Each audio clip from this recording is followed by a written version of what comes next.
All right, finally, we're at the conclusion here. I just want to wrap up everything, and I'm going to start with the quote. So it says, "This question artfully redirects our attention from test scores to learning, considering what experiences are valuable for learners. If the experience isn't, at least, considered valuable by the learner or by the local teacher, then no amount of effort, energy, polish, or design will convince teachers and school leaders to adopt new practices and policies or change the current system." I like this quote because I'm having a difficult time really accepting and embracing the technology aspect. And I love this course because it taught me so much about how to implement technology in the classroom. Now, I'm a little bit older than most of your students. I remember growing up in grade school where the only computers we had floppy disk, and we played the game Oregon Trail. And the goal was not to die of like a snake bite. I was around, when dial-up internet first came around. It would have taken me about a half an hour to watch a 3-minute YouTube clip. My first high-speed internet was when I went to Ohio University in 2003. I was here at Ohio University when Facebook first got to campus.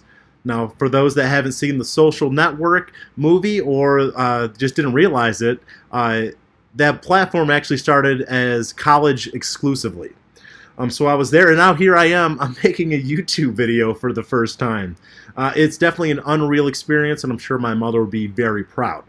Now, the reason I bring that up is because the policymakers, the academic leaders, the people that really institute what curriculum and what we use in schools is done by individuals like me and older. And I'm sure they're having the same difficulties of implementing these types of things in the classroom just because they had the old school education and they're doing pretty well, right?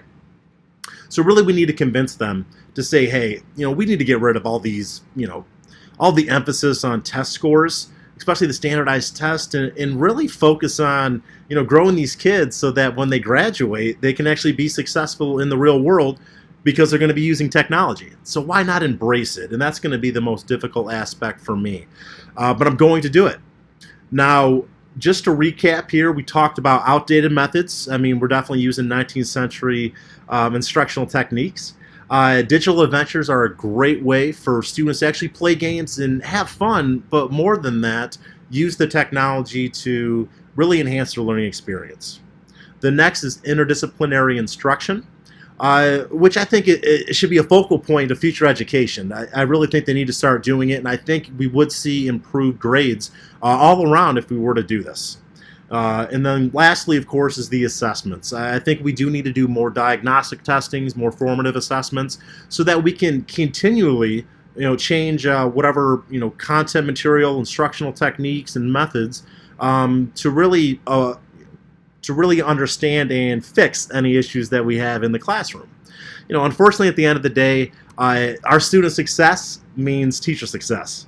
If we don't teach well, we can give them all A's, but if they don't test well, we're probably going to get fired. So we need to use every technique, every available resource to make sure these kids do well so that we can do well and be effective teachers. I just want to thank everybody for a great class, and especially my group from last week.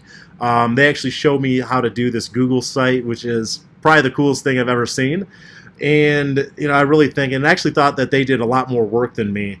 It's really just a difficult thing for me to comprehend, but I'm trying to, and I'm going to try to use everything that I posted on this site in the years to come. And I'm also going to use this as a way to track and put in additional resources so that it can essentially be an ongoing portfolio for me. But anyways, thank you, Dr. Wu. Had a great time this semester, this course, whatever you want to call it. And hopefully I see you here in the future. Thanks.